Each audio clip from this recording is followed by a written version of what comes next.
All right. Cool. All right, you guys should be live. Have a great talk. I'm going to mute myself. When you order a Okay. juicy Okay. powder, Let me do one thing. a normal amount of napkins. Oh, you shit. just won't Oh, there we do. are. Let's get the sound off. Now, oh, there we are. There we Yeah. are. Looking at a stupid hamburger for a minute. Mm. Hi, Burgers. people. I'm back on Artists of the Resistance Clan. I am talking this week to artist Tim Atseff. How would you? You got it right. That's it. Is that how you pronounce it? 2 syllables. Atseff. Yep. Okay, good.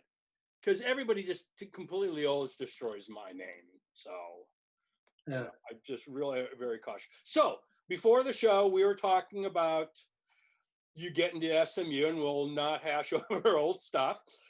But so at SMU, it seemed like, was that when you got ink in your veins? No. Okay.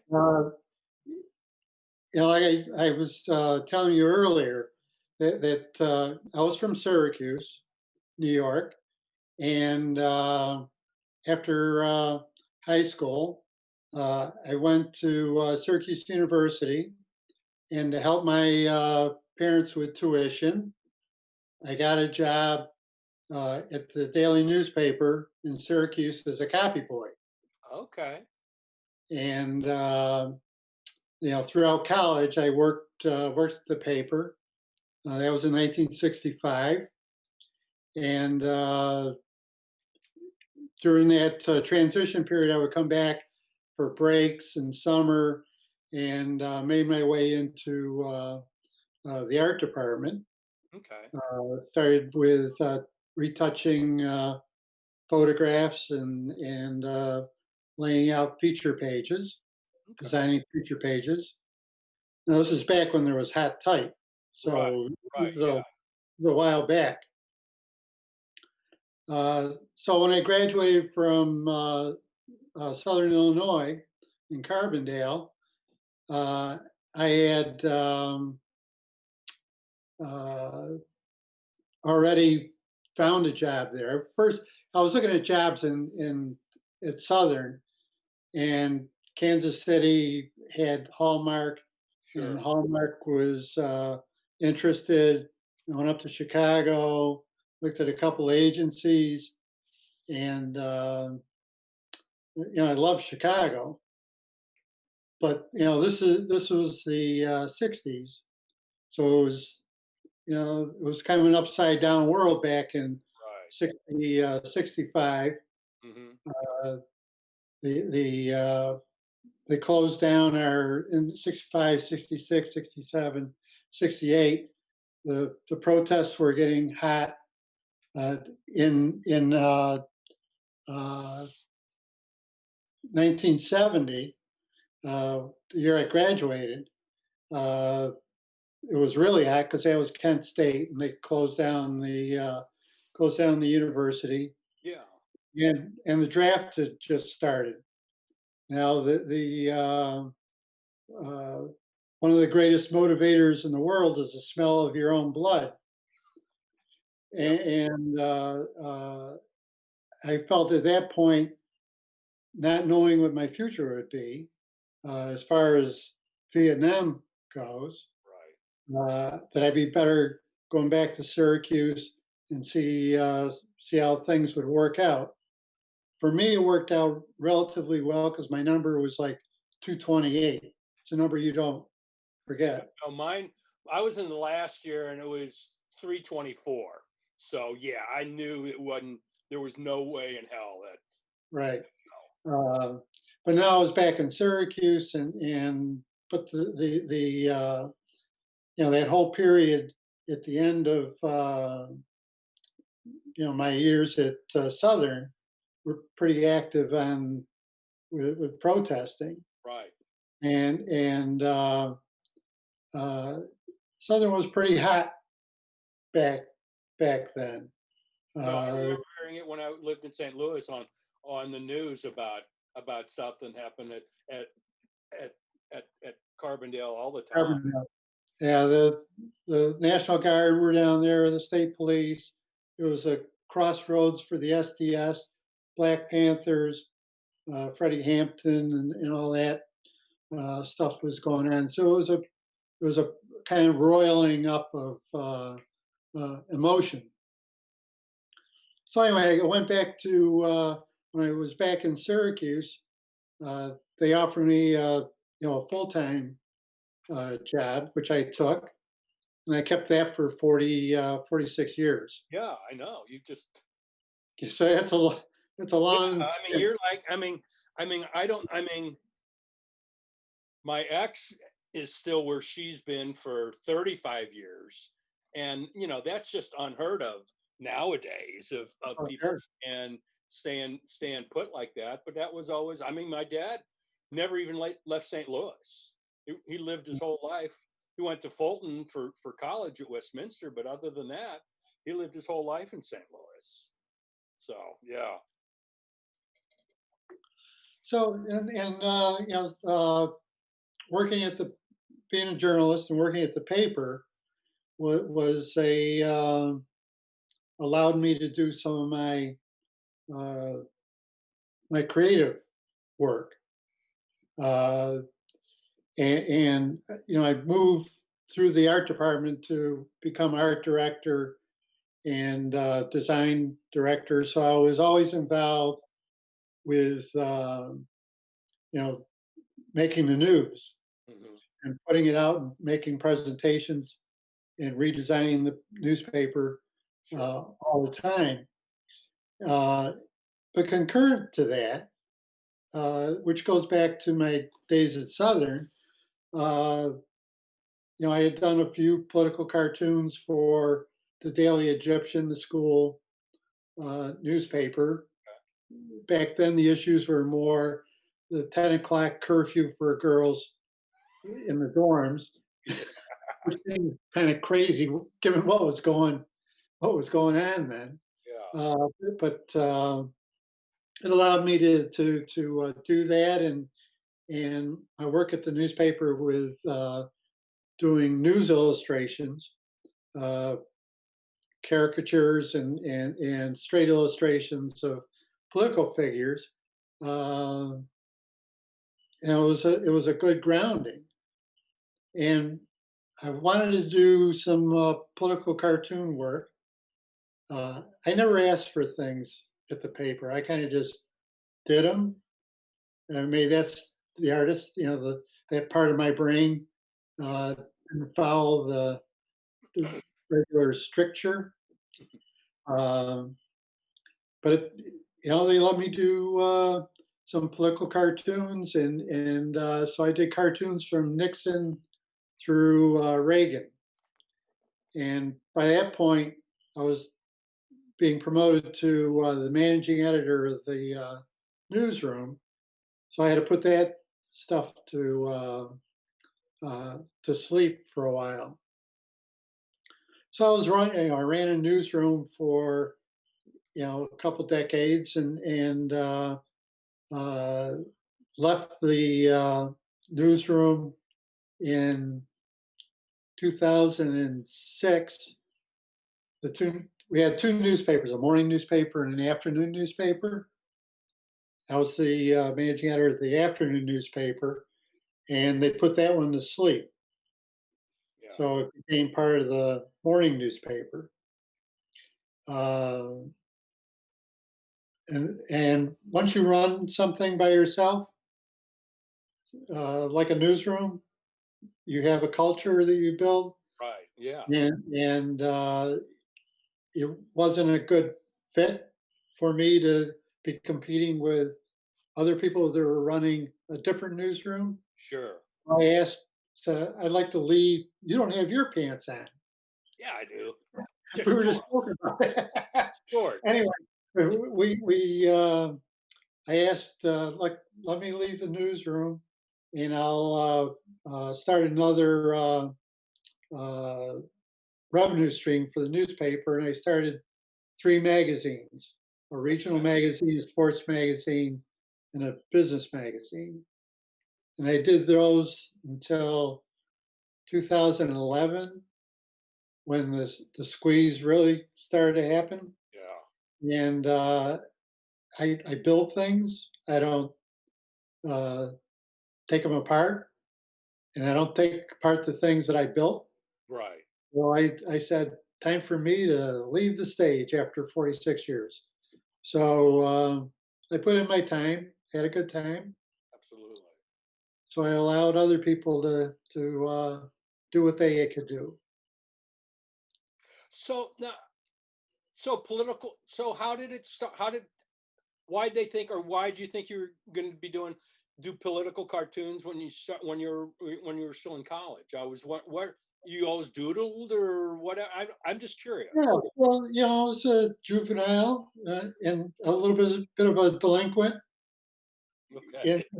delinquency in there, and so I always doodled in the margins, and it was a fun thing to do, and then it's Southern when things turn from being just fun to being a lot more serious.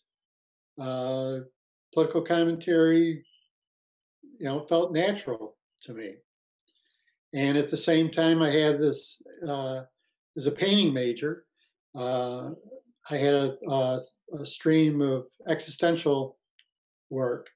Uh, Maybe it's because of the times and you think about your life in different ways Hmm. and are you going to be around and what's it all mean anyway? Yeah, absolutely. So anyway, I did I had tapped a vein of existential paintings. In fact, this is a perfect kind of circle to where I am today. I just dropped off 27 paintings back in Carbondale for a Oh, retrospective show oh, cool. uh, of my existential work, and then I had recently, over the last couple of years, done the political paintings of Donald Trump and the seven deadly sins. Right. Uh, so that was kind of closed that circle for me. It's a nice way to kind of round out your my career. Absolutely. Okay. So, But okay. yeah, Go ahead. Nope. Nope. Nope. Go ahead. ah, when you get to be our age, and you'll get there soon too, Yeah. you'll hear this old man knocking at the door. Just don't answer it. Keep busy. Yeah. So Donald Trump gave me that opportunity to kind of I needed some therapy. So that's what I went on a tear for that.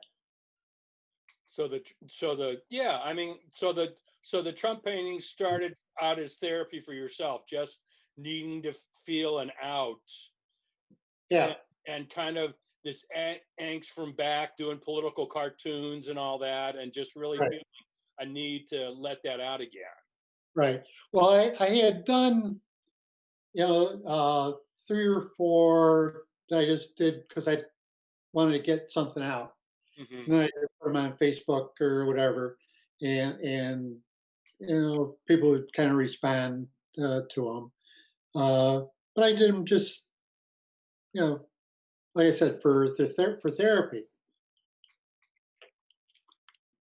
And then I thought, Tim, why are you doing these?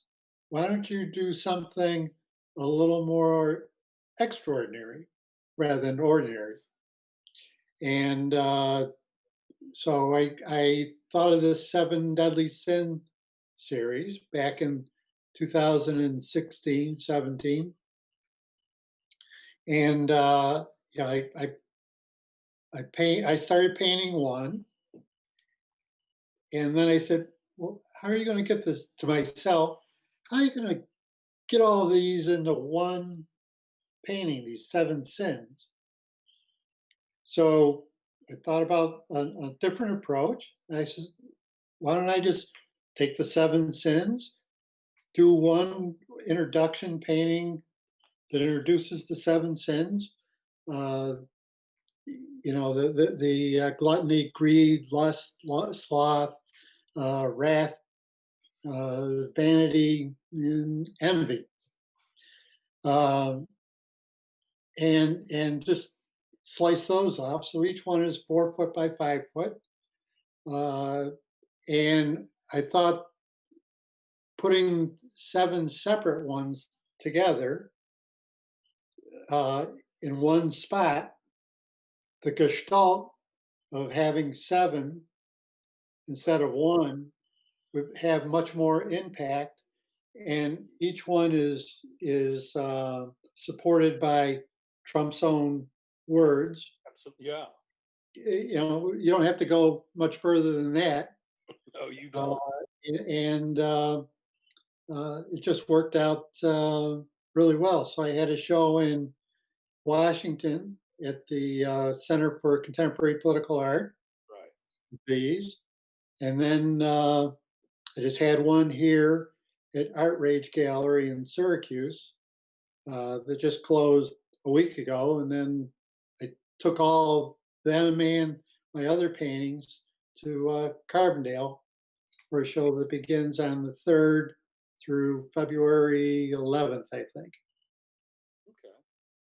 So, So then being at Art Rage Gallery, so is that where you met Karen? no, but Karen, good friend, uh, I think contacted me about I think she saw the Seven Deadly Sins, or I'm trying to remember, or she heard about them and and emailed me, and I sent her some pictures, and I said, "Why don't you come over to my house and you could take a peek." And at that point, she was doing the book, Not Normal, Right. which is a terrific collection Absolutely. of Trump art, which is humbling in a lot of ways. And there's just no end to how many ways people can slice this character. Uh, so anyway, Art Rage is like the Center for Contemporary Political Art. There are very few galleries that are progressive like that, Mm-hmm. and even fewer museums that'll show contemporary political art in real time. They have the gonads to do that, Right. and I applaud them for that.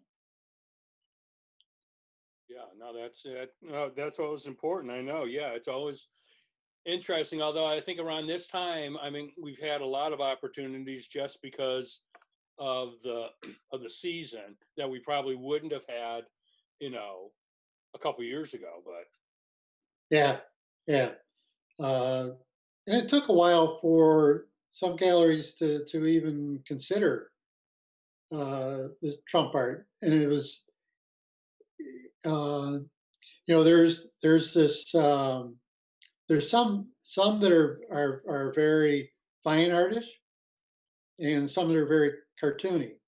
I yeah, try to take my fine arts existential style and combine that with the political art to do these things I call art tunes instead of cartoons. okay. So they're kind of an amalgamation of the two styles. So But that's what.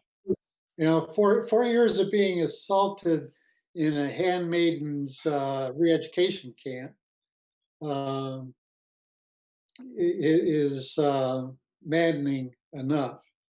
And like I said, this was great therapy to be able to spill this stuff out. Yeah. Do you think then it will be satisfied as of after November, and your political karma will be satisfied and you go off on something else, or what do you think? Well, I've had enough of Trump. He he is consumed too much of my time. While it bared fruit, uh, I'm never going back there again. Mhm. And hopefully, uh, he'll be not there to worry about. Uh, and will I go back to? I'll be going back more towards my existential work. Okay. If I kind of get closer to the truth when it's time to check out.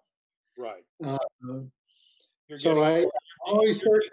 right. You're dealing more with your internal self, bringing it out, and instead of reflecting back what you're seeing around Right, right. It's you find that sometimes love is stronger than death is, and the contrast of death is life, you. and it makes your life a lot more vital, seem more vital. So it seems like when I paint, my stuff is pretty dark, but the darker I paint, the more alive I feel. Yeah. In fact, that's my show in Carbondale is called The Art of Darkness. Okay. Yeah. Well, fabulous. Okay. So that's so yeah. I mean, my day job. Other people know that have tuned in before, but was 35 years in mental health, community mental health. I have a Well, master's in psychology. you diagnose all of this. Yes. Oh, yeah. No. Well, my art, I started out as a photographer for the exact reason that I could not get my hand to do what my mind's eye saw. Yeah. And back in the Midwest at that particular time in St. Louis, there wasn't really art that I knew about. I mean, there Mhm. was the the museum. My parents really weren't into anything contemporary, and Mhm. so the camera was my natural missing link. And so I did that for years, and it was my therapy, because my therapy is, the people I've always dealt with have always usually been short term. I'll spend a couple hours with someone and never know anything about it, and so I just have to let that go without knowing anything. And so the art has always been something that at least I can't control the subject matter, but I can control the process. Right. Right. Control is an important thing. Yeah, it is. I mean, yeah, I mean, because I don't have I used to not have when I was still working mental health. Yeah, I had no control over. Well, I knew when I could leave and when I could come, but that was always in flux. And I'm always had.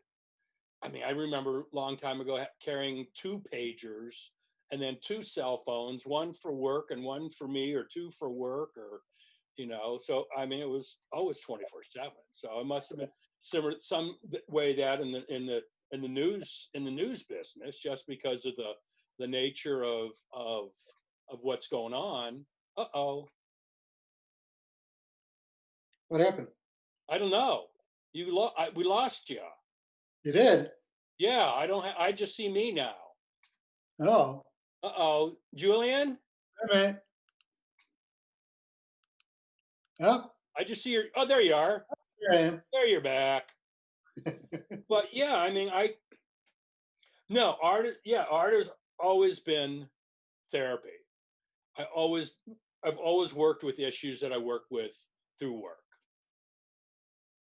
Just working through as you said, working through the process of dealing with all this really pretty traumatic stuff, and needing just to kind of let it slide, and the art was that. Yeah. So Well, my biggest worry is I don't care who, I mean, I care who gets elected. Uh, but if Trump's elected, he's not the biggest problem, really, really. And this is maybe it's me, okay, but the problem is a lot bigger than Trump is. He's a symptomatic Right. rancid boil on the ass of technology and its perversion of people's behavior. That's my biggest biggest concern, because if we can't navigate what is the truth, then we're screwed. We have this. What would I call it? Um, a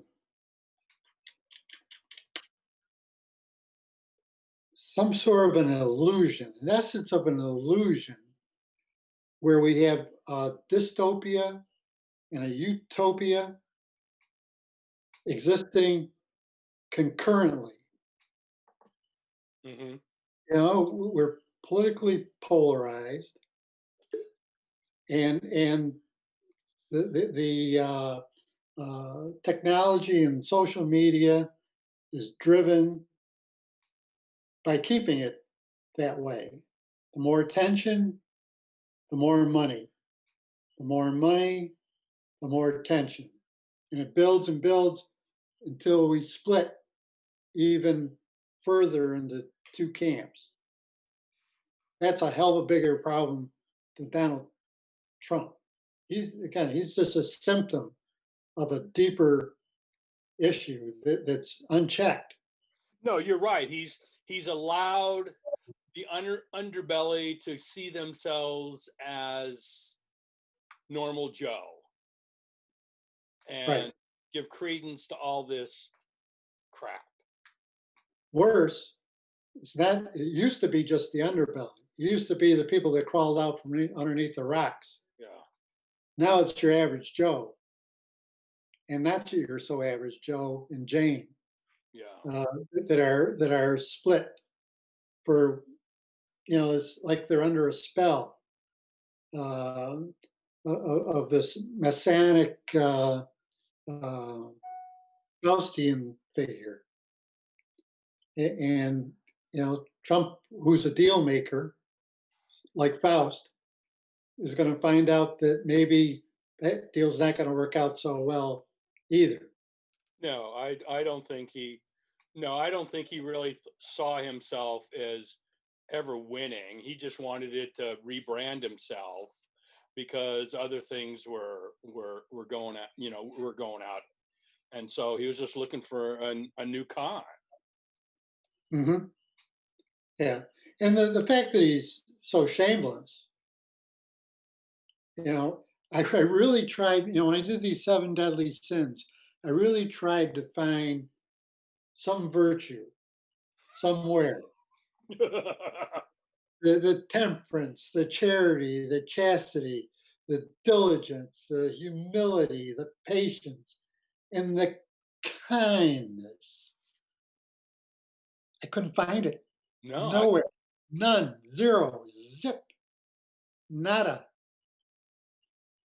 yeah. He is a failed human being. Oh yeah. No, if his father wasn't a millionaire, he'd be on the streets or be, work or doing 3-card Monte down on, in Times Square or something. Yeah. Yeah. So, but anyway, that scares me more than anything is this whole other thing, which kind of accelerates.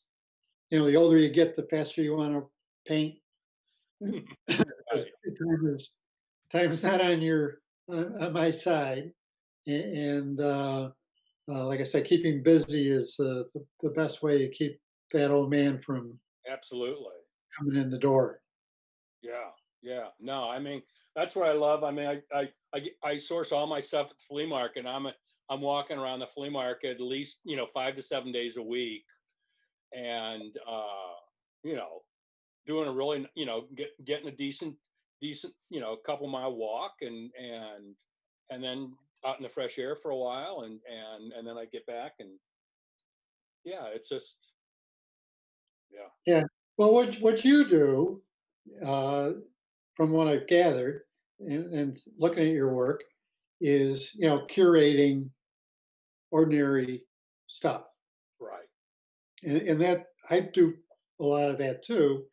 That's just part of the creative process of gathering and then organizing Hmm. in a design way or some sort of a composition that has some effect. And Hmm. whether it's and if you're a creative person, doesn't matter what you're doing, whether you're doing photography. If I'm in the garden, I'm always thinking, "Ooh, I got to take an inch off of this because it's too much green and not enough brown Right. or something." And so everything you do, if you're a creative person, is to create something. Whether it's painting just happen to be one of those things that I do, but I don't know. Every time I put something on a plate for dinner, I kind of I should be a plater in a restaurant. Yeah. No, I mean, yeah, no, I can, no, I think that that's something that I've always, always thought. I mean, I've always been very design oriented. I was into architecture in high school and then didn't go into that and then ended up in psychology, but I've always liked very minimal, very clean, nice lines. For my own personal stuff, I collect mid-century modern. And so, I just love all just the cleanness, Hmm. Hmm. the thought, the thinking that made it so simple. Right, right. Well, the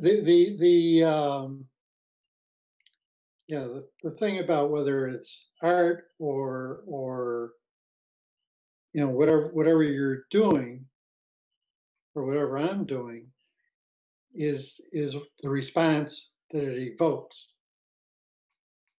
You know, and I when I paint, I like paint for myself. I don't paint for anybody. You know, for 50 years, I've been painting and piling up paintings until I've had an opportunity to kind of share that work Yeah. and the response that people get from the painting, whether it's what I intended something for myself. I didn't intend anything for anybody else. It's something that it was part of my thinking, not to influence somebody. They can take a look, and if uh, they respond to it, it's provocative or evocative in some fashion. And I hate it when people ask me, "Well, what's that mean?" Especially my existential work. Yeah. Uh, but I say it's not my business. Right. That's what you have a mind for. Let it loose.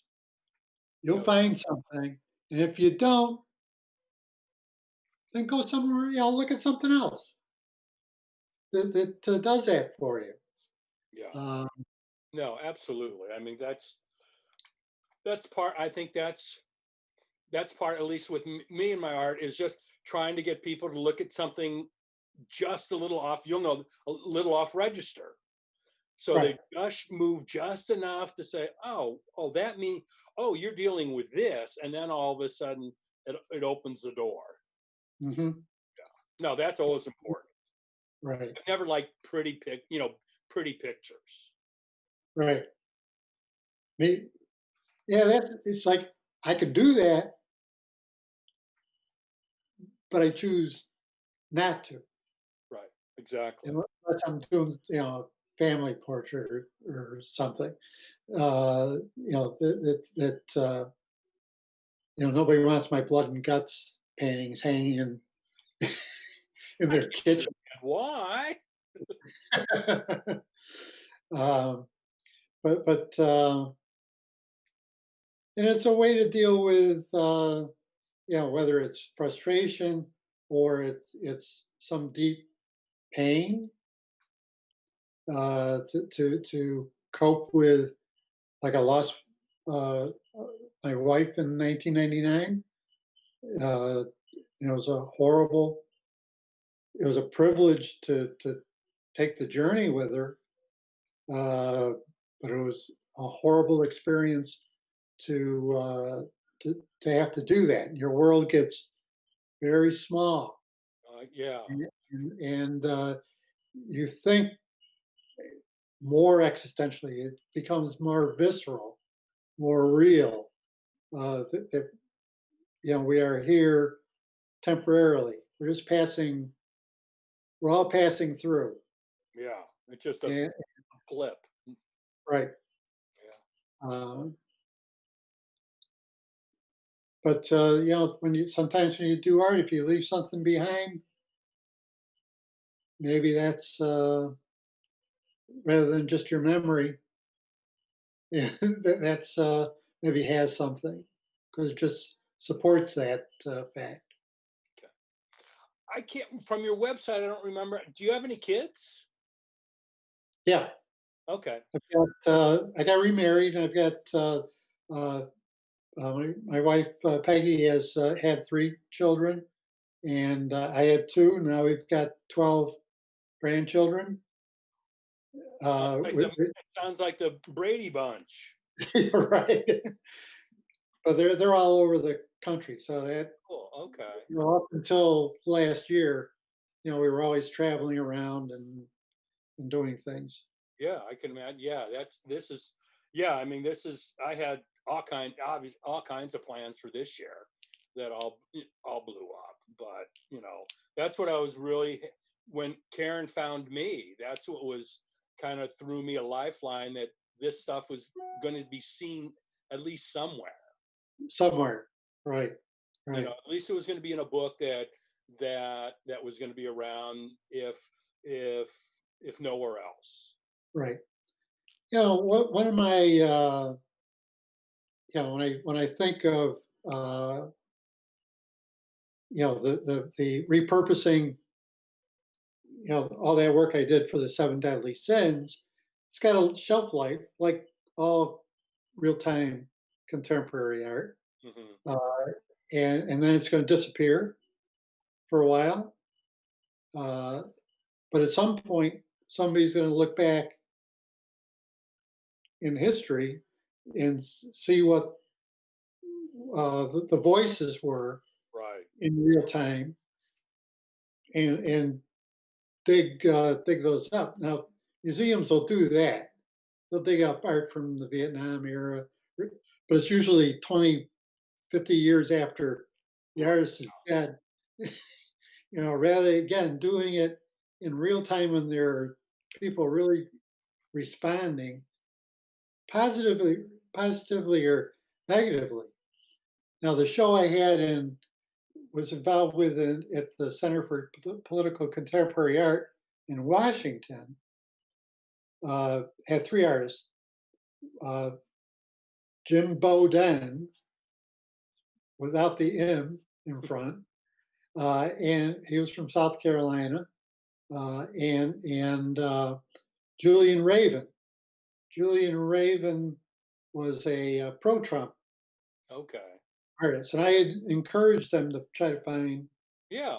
No, find a I've pro-Trump seen a person. couple painters, a couple artists Right, that are have talent. I mean, that have talent that's doing right, pro Trump art. Yeah. right. And he had, his portrait of Trump was 16 feet by 8 foot.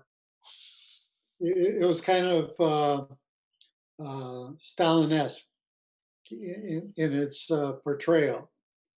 Uh, However, the contrast of my work and his work made the show that much better.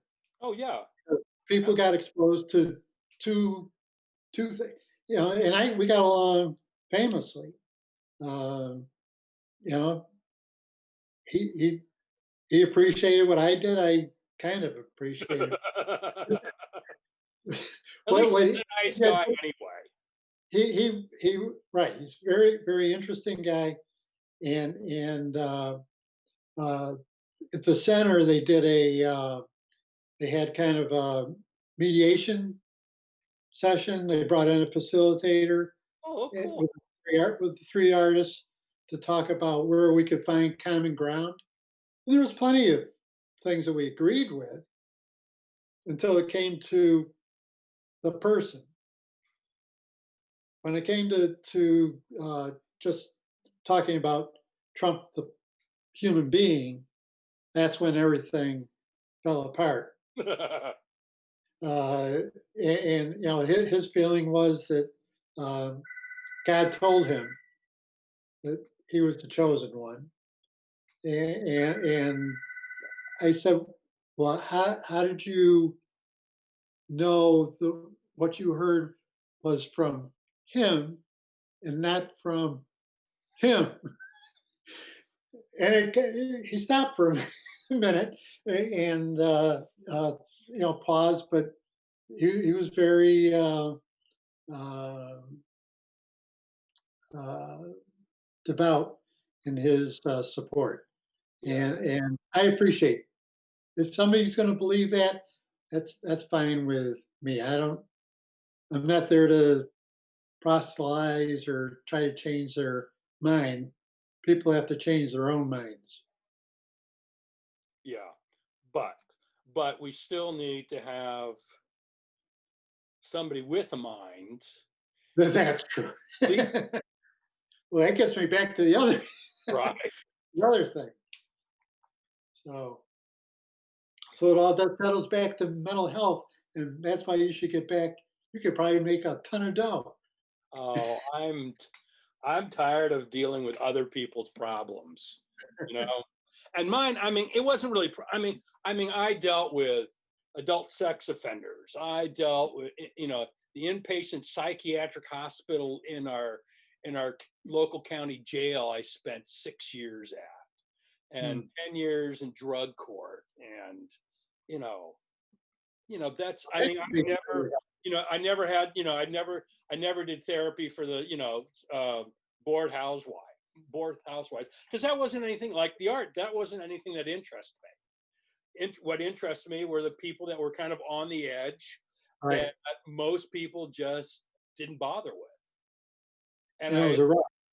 yeah, and I knew early on that I could learn all kinds of stuff from these people, a lot of stuff about myself through these people that I wouldn't have had if I had been a banker like my dad.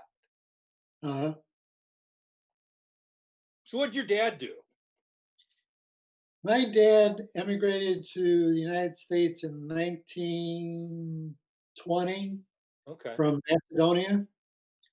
There was a little conclave here of Macedonians, and then, Okay. like all immigrants that came to this country, you know, somebody was always over here first to sponsor them to Right. bring them over, whether they were Italians, Germans, Slavs, Greeks, Italians. Yeah. Uh, so he came here and had to go right to work. So his education was up to sixth grade, and they had real life education.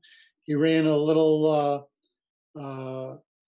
luncheonette, and he worked really hard, and you know, enough to send my brother and my sister and I through college, and you know, and he understood kind of the protest part uh, that I was going through Mm-hmm.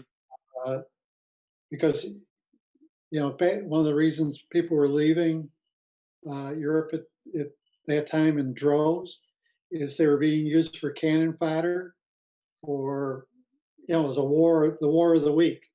Yeah. Yeah, they run this way, you kill all these people, and they come back this way, kill all these people. And then they needed more cannon fodder. Yeah. And he said, "Nah, not me." So he was smart enough to do that. Yeah. Good. But his sage advice to me was, he was really particular when I mowed the lawn, made sure I did it right. And after uh, bouncing around a little bit, not sure I was going to make the grade somewhere. Hmm. Look, I don't care what you do. If you're a janitor, you clean that floor as clean as it can be. You take pride in what you do, Right. or if you're whatever you are, but find a passion and do it like you give a damn. Right. And I always remind myself, if I'm going to do something, do it like I give a damn. So, Yeah. and No, that was same good. way I was raised, and the same way I raised my kids. And luckily, I mean, my middle son is a special ed teacher in Phoenix, and I when he was a kid, I would never have seen that. And he wants to go back to go to grad school and do some more administrative work in education. And that is not the Phil that I knew when he was growing up. But he's taken a passion. He really, really cares about it. It's a population I've worked with a little, but it was a population I never really was drawn to. But Mhm. that's his passion, and that's great. Yeah, And he you gotta does. feel good. My daughter's into art, but from history part, and just graduated from college right before, right in December, right before everything hit the fan. And Yeah. so she's hoping next year to get to grad school. But yeah, I think you're right. That's what I've always said. Yeah, if you wanted to be a trash collector and that's what you really wanted to do, go do it. If Mhm. that's what you want to do, I'm not going to stop you. Right. Going to do something stupid, that's not, Don't I'll at least try. be that again. Yeah, Don't be that stupid. yeah. But yeah, no. Oh, so your eggs. Now, is there some? Do you on your website? Do you have some of your existential, your paint, your existential work there? Yeah. Yeah. Okay. There's my existential work. There's political cartoons. There's the Seven Deadly Sins series, Right. and then there's uh, an artist talk video that kind of explains my whole career and the Seven Deadly Sins, and how they came about. Um, but most of my work is in that on that website. Okay. Yeah, I went. I obviously, yeah, dug around pretty deep into it. But yeah, I focused more on the political stuff and the contempt. Yeah, but do you ever draw cartoons for your grandkids, or is that different than other things, or is that just too normal? What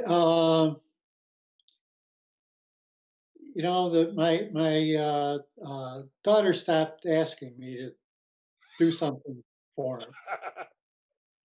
You, you want this?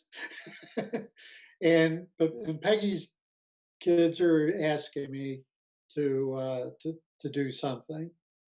And with with the grandkids, I uh,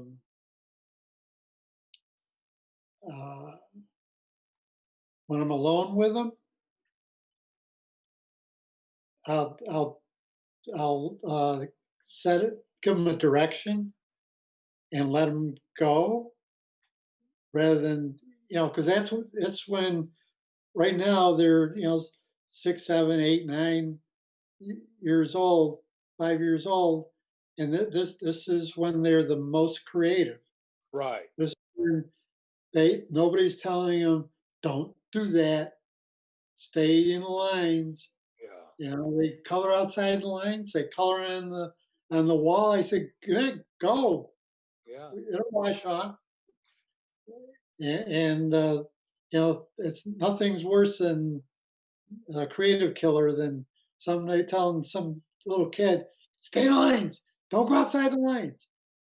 You know, it's not good for their creativity. No. You beat it And, out of them. yeah, and it's just not good for them, period, because yeah, that'll just be a hole that will never be filled, and something that could have given them happiness their whole life. Right. And when you see after they're done with things and they put that smile on their face, and I tell them, okay, rip it up. You can do it again. Yeah. Uh, and actually, I've got a lot of their paintings. I hang them down in my studio as inspiration to remember. Don't be so tight, because when you know when you're doing the kind of work I was doing for that many years, you know, you're working on 8x10 board or something, Yeah. and you're real tight. And when I went back to painting again, I started doing that. I said, no, don't do that. So I started going back, just doing black and white paintings and getting rid of all color, and then started adding a little bit color back, and I'm much more judicious with the color that I use. And instead of like this, it felt good to do sweeping Right. sweeping things and not worry about that I do that right. Because in a lot of the accidents is when you find the true creativity. Oh my God, look at that. No. Yeah, No. rather than something that's planned out. Yeah, absolutely. I mean, that's what I think I really like about going to the flea market, because my work's so material driven. But then, I always have in the back of my mind things that I'm looking for, but always open to something new. And that kind of always keeps me looking at things differently. And if I start seeing a lot of a certain type of tool or something, then I'll say, well, I might be able to find 100 or 200 of those. What can I do with that? And so, yeah, I mean, it's the accidents. I mean, life is an accident. Right. I mean, it's no matter how planned or whatever, life is just a series of accidents, some good, some bad. Yeah. Yeah. Uh, but the kind of watching the grandchildren's work and is always a reminder to stay young when you're creating stuff and Yeah, be open to anything. yeah, yeah. So what do you? And I mean, your if kids you were. screw up, the only person knows that screwed up is that's right. Right, I yeah, said, "Ah, maybe I planned it that way." that's right. So what do you? What? I mean, your children would have seen your political cartoons and stuff like that growing up, so they were kind of aware of that side. What have they Yeah. thought as an adults of like Seven Deadly Sins? Actually, they one group of them went down to Washington and they saw it here. So and even though they saw it in the basement in my studio Hmm. while I was working on them, uh, their appreciation for seeing them hung together. Yeah, And the one thing I did with it was kind of post seven deadly sins because everything's kept coming, even though I was done after the impeachment vote. I did the Trump being thrown, the toilet Okay, yeah. with the Senate in the bowl, and I've never painted inside a bowl, a toilet bowl. That's hard. You got to contort yourself to get in there. But Yeah. that was their favorite piece, uh, and but they had some very insightful things about, you know, the Trump is a morph between Trump the person and pigs. And I chose pigs because of their very nature. Right. And I chose pigs because when you know, kind of inspired by Orwell's Animal House, or not Animal House, but Animal Farm, Animal Farm, yes. and how he used pigs in his work. Um, but but um, but they were insightful about some of those things, and all my paintings have a windows to a different world with sky that is a little bluer. It's not as dark and stormy, uh, and they see the, is that the other side, the hope. I go, ah, the babes, not the babes, come true words. So I was impressed by that. Yeah, and then you know you've done something right. Yep. No, I mean, I know doing art fairs and things like that, I'll have someone come into my booth or room that I said, oh, and I will have some kid and whatever, and I'll have the most amazing conversation with them because they've grasped what's going on, and it Right. always surprises me, and I always look forward to that conversation, that next conversation. Right.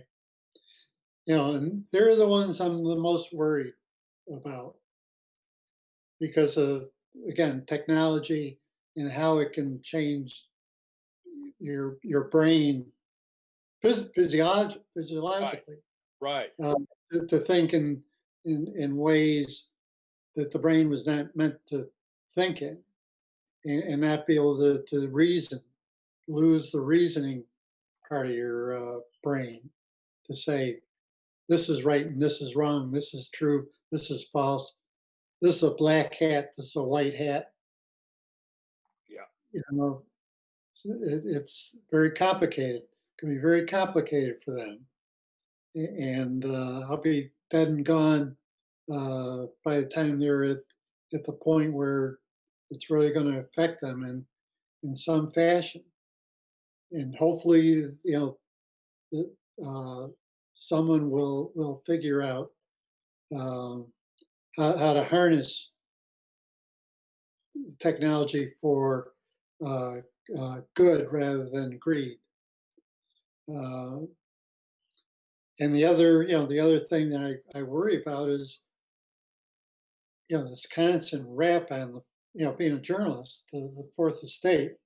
Yeah, And you look around towns like, Syracuse or uh, Harrisburg or Peoria or Sacramento, places where the papers are are a shadow of their former selves, or they're non-existent at all. right. So who's going to watch the store? Who's going to comfort the afflicted and afflict the comfortable? Exactly. Yeah. Yeah. No, I Be mean, the watchdog. yeah, I mean, this is the first time, and I don't think it has anything to do with age. I think this is the first time that I don't feel comfortable in what I'm and what I'm leaving the people who come after me. I mean, the potential is there, but it's how it's used. It's like political art. You know, it can be it can be powerful, it can be moving, it can be a force for discovery, but it also can be a force for evil. You know, you look at all the propaganda uh, during wars, World War II, you know, whether we're us portraying the Germans or the Japanese portraying, you know, American soldiers or English soldiers as you know, you can. That's the power of art. Yeah, yeah. Well, we have already blown. Well, it's only 7:01, but it has been such a pleasure, and we could Well, go on talking for probably a couple more hours if we had started earlier in the day. yeah. Um, anything you want to leave? One thing what I'll say is Kate, this will all get downloaded. We have a YouTube channel that this is all archived on, but she'll also make a copy, send you a copy of it also. Okay, great, great. And you know, if anybody wants to see, you know, the Seven Deadly Sins or the existential work, timatseff.com. And you know, if you guys could post that somewhere for. Absolutely. No, Katie's really good at that, right, Katie? Speaking for Katie, yes. Yeah, fine. Yeah, and I just put it in the chat as well. So Okay, great. it's visual and chattable. Yeah. Okay. So Okay, we've kind of said our goodbyes, Julian. All right, great. Hold on a sec. Let me Okay. put a pause on that recording for you guys.